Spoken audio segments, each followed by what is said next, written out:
So I'm here at what's today Ohiopyle State Park in southwestern Pennsylvania, one of the real gems of the Pennsylvania State Park system.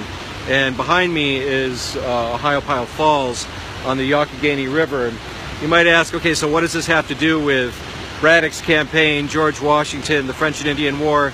Well, in 1754, when Washington was leading his men on a route to encounter the French at Fort Duquesne, he was hoping to find a river route. He took a little side trip towards the Youghiogheny River.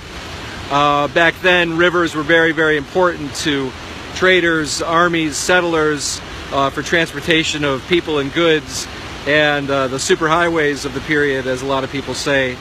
And obviously, when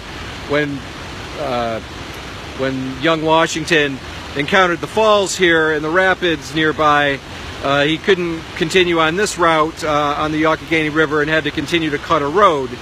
Cutting a road wound up meaning eventually camping at the Great Meadows, and then soon thereafter bumping into the French and the Indian allies at Jumonville Glen, which erupted into a skirmish and a retreat for Washington back to Fort Necessity, which he built expecting a reprisal from the French, which came, and with that, one of his early defeats, and those events sort of kicking off the French and Indian War.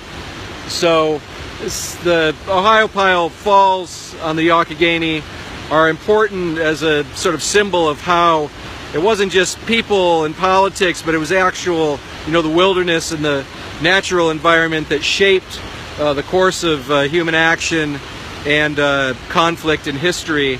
And there's nowhere more than you see that here in the mountains and the roads and the rivers of southwestern Pennsylvania, particularly in that 18th century period.